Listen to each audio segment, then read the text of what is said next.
Et bienvenue dans cette démonstration du logiciel de relevé visual pour la méthode par triangulation.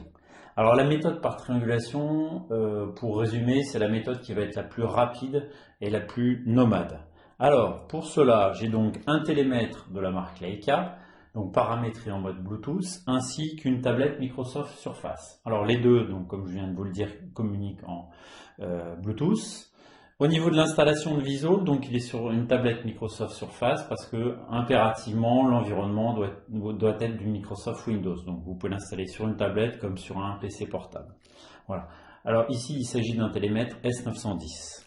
Donc Visual étant lancé, je vais donc dans définir et là je vérifie qu'il est coché triangulation télémètre Smart. Voilà. On peut également utiliser des télémètres avec du Bluetooth ancienne génération, voilà, qui nécessite une autre configuration. Je vais donc créer comme ceci un nom de projet. Voilà. Je vais dire présentation triangulation. Voilà. Je choisis bien sûr comme d'habitude le niveau, je vais dire rez-de-chaussée, ok. Et donc dans le panneau latéral de gauche, Visual va venir créer donc l'arborescence du projet. J'ai la possibilité maintenant de créer un nouveau niveau ou une nouvelle pièce. Donc je me positionne ici pour créer un nouveau niveau et je me positionne sur rez-de-chaussée pour créer une nouvelle pièce. Alors je vais donc aller dans la liste de choix, choisir par exemple ici, dans mon cas, un salon. On peut également donc affecter une propriété de zone. Alors deux finalités à ça. Au niveau du plan, on va donc après avoir donc un plan avec des hachures de types différents, de couleurs différentes suivant l'appartenance à la zone. Et ensuite, au niveau de l'export vers Excel des quantités, l'export pourra se faire également zone par zone. Voilà. Je clique sur habitable. Je peux créer une forme prédéfinie, donc je coche forme prédéfinie si je le souhaite, avec des angles droits ou non. Donc là, je ne vais pas faire cela, je vais directement dessiner ma pièce. Alors la première question qui va vous être posée, c'est la hauteur sous plafond. Donc il considère que par défaut, le plafond est plat avec une hauteur de 2,50 m. Alors avec la version par triangulation, on va avoir la possibilité de renseigner manuellement les valeurs. Ça peut être le cas si jamais vous n'avez qu'un mètre ruban ou si par exemple vous ne possédez pas donc un télémètre de la marque Leica. Donc pour cela, rien de plus simple, je fais apparaître le clavier, le pavé numérique, voilà comme ceci, et je lui dis, voilà, je renseigne directement la valeur que je lis sur mon télémètre qui n'est pas Leica ou sur mon mètre ruban, et je fais OK.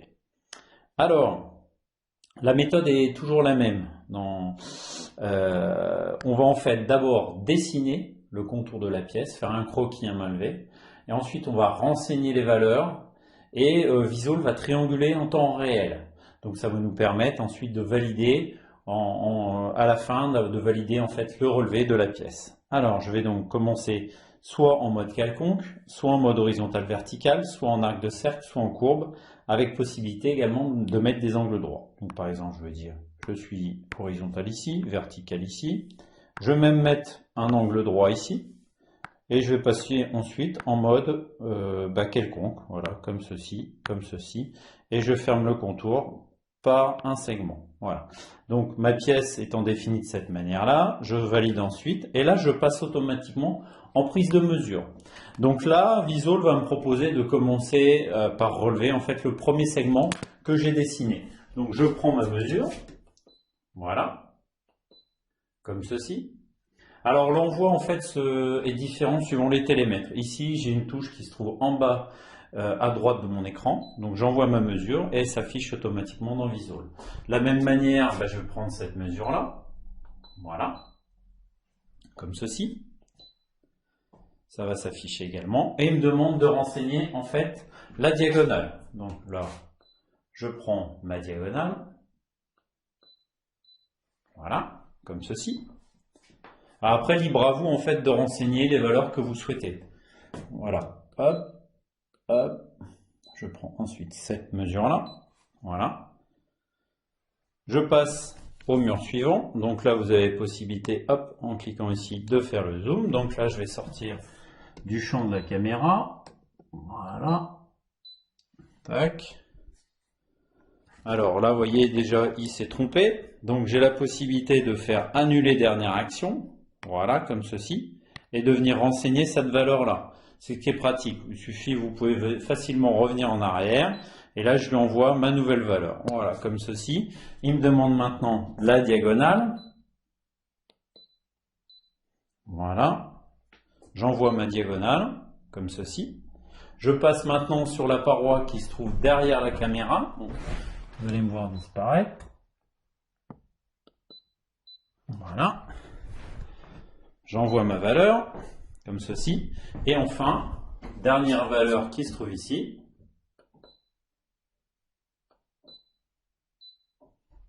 Voilà. C'est fait.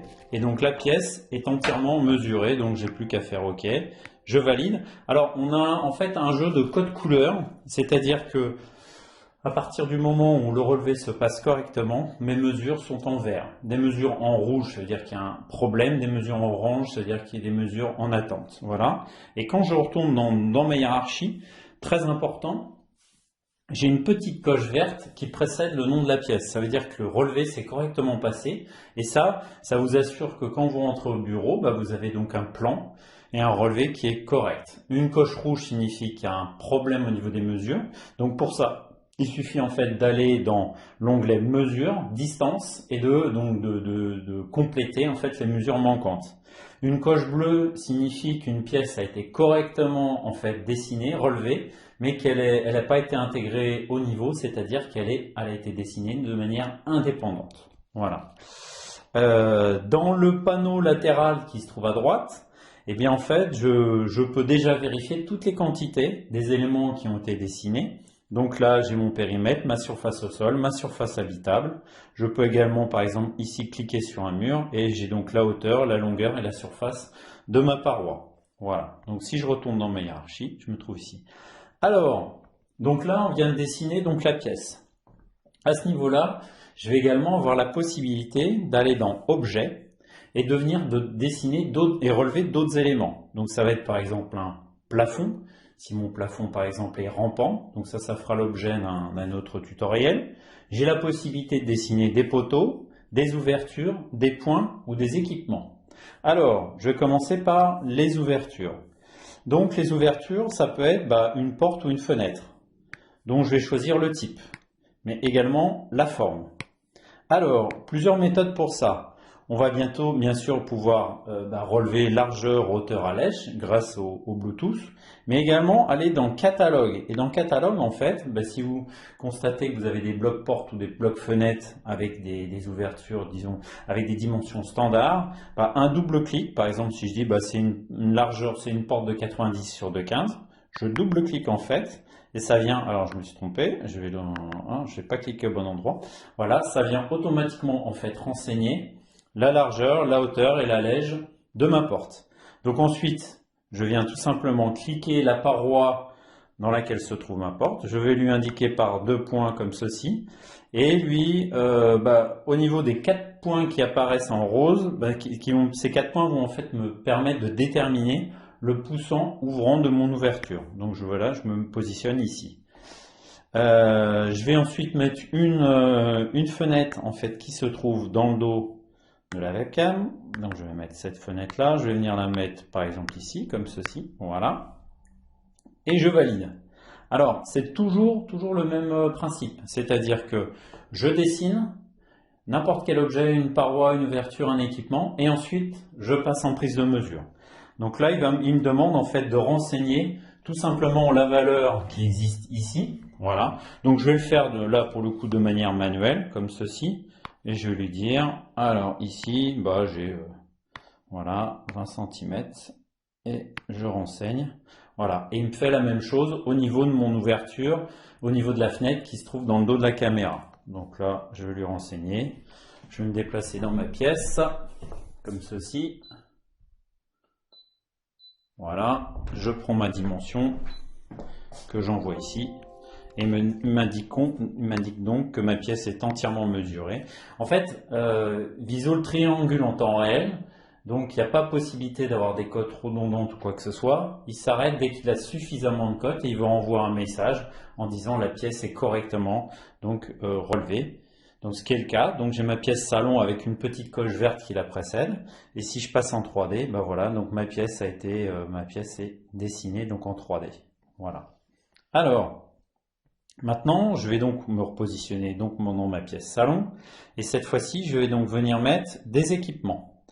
Alors les équipements, vous allez avoir une bibliothèque en fait d'équipements qui est complète, mais que vous allez pouvoir enrichir alors de plusieurs manières, soit par Visedit, qui est notre outil de création de bibliothèque, également par un import AutoCAD, tout simplement, donc de symboles que vous allez pouvoir par exemple trouver sur Internet. Alors, ici, je vois que j'ai un chauffage.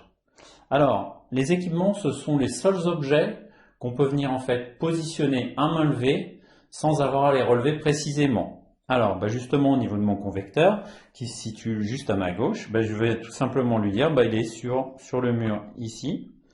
Voilà, hop, et je viens donc l'implanter à ce niveau-là. Voilà, j'ai un centre lumineux au niveau électricité. Voilà, je viens le mettre dans ma pièce approximativement comme ceci. Voilà.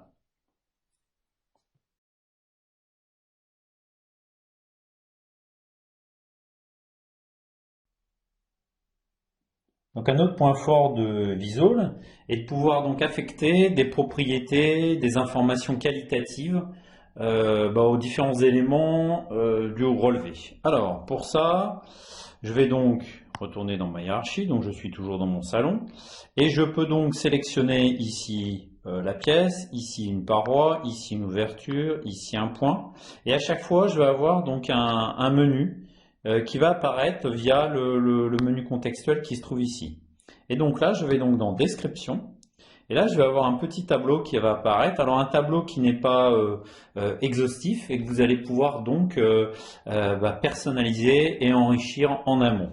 Alors, je vais pouvoir, par exemple, si je suis diagnostiqueur, renseigner le type de revêtement. Je vais pouvoir lui dire, voilà, il s'agit d'un mur en pierre. Voilà. Si vous êtes thermicien, par exemple, dire, il est orienté plein sud.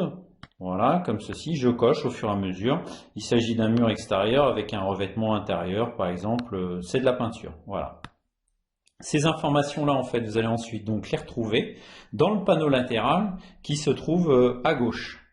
Donc si je clique maintenant par exemple sur mon ouverture, je vais avoir d'autres descriptions associées à l'ouverture. Donc là je vais lui dire c'est une fenêtre avec des volets battants en bois et c'est une fenêtre je veux dire classique. Voilà.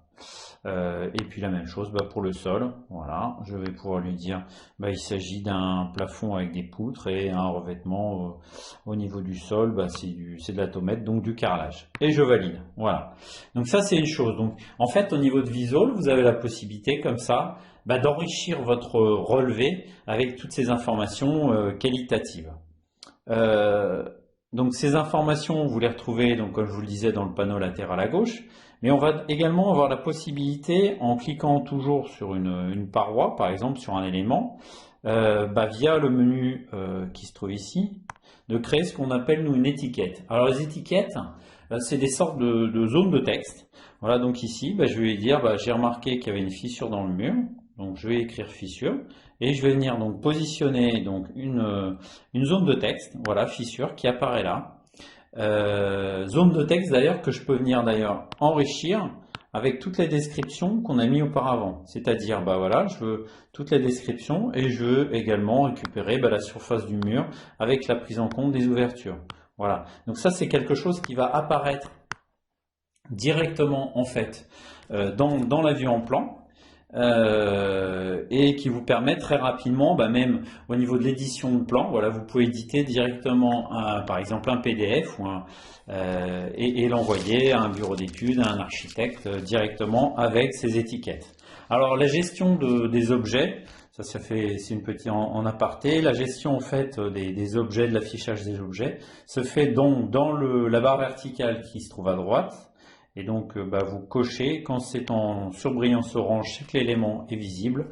Et quand il est en bleu, c'est que l'élément est invisible. Donc, c'est le cas ici des étiquettes que je fais apparaître ou disparaître. Voilà. Le zoom global étant tout en haut. Voilà.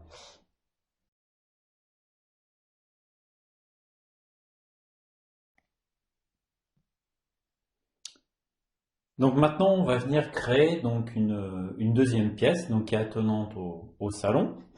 Pour ceci, donc je vais me positionner sur le niveau 0 et demander à créer une nouvelle pièce, voilà, que je vais appeler donc salle d'eau. Donc toujours dans la zone habitable, voilà, comme ceci. Alors première opération qui est toujours la même, hein, je définis la hauteur sous plafond, là je vais faire OK. Donc, alors, à ce niveau-là, donc toutes les pièces qui ont déjà été relevées vont apparaître. Parce que donc on va venir recoller notre salle d'eau aux pièces qui ont déjà été relevées, donc ici dans le cas présent, donc au salon. Alors, quand je vais sur le type de paroi, j'ai deux nouvelles contraintes qui sont apparues, prolongement de paroi et paroi mitoyenne. Alors, en fait, ces deux contraintes qui sont optionnelles vont nous permettre donc de recoller donc la pièce qu'on va venir relever plus facilement donc aux pièces précédemment relevées. Alors, paroi mitoyenne, alors il s'agit de parois qui sont communes en fait à deux pièces. Donc c'est le cas par exemple de la porte qui se trouve là, donc qui est commune au salon et à la salle d'eau. Prolongement de parois, ça va être des parois qui sont donc dans deux pièces différentes, mais qui sont dans le même alignement. Par exemple, des parois qui vont donner sur une même façade, qui vont donner sur un même couloir. Voilà. Alors, je vais lui dire paroi mitoyenne. Alors, je vais vous montrer. Donc, dans le cas qui nous concerne, ici, ça c'est de la rénovation, et je sais que ces deux parois-là ont été rajoutées. C'est du carreau de plâtre dont je connais l'épaisseur. Et je vais tout simplement venir donc cliquer comme ceci sur ma première paroi mitoyenne. Je vais ensuite venir cliquer sur ma seconde paroi mitoyenne, comme ceci. Voilà, je vais venir prolonger le trait. Ensuite, je vais passer, cette fois-ci, je vais dire en mode quelconque, peu importe, voilà. Et je vais finaliser par un prolongement de paroi. Donc, je estime que là, une des parois du salon est dans le même prolongement que la paroi du fond de la salle d'eau. C'est-à-dire que celle-ci, voilà, est dans le même prolongement. Et je finalise en demandant à fermer le contour, donc par intersection. Voilà, comme ceci. Et enfin, donc, je valide. Donc, toujours le même principe, hein.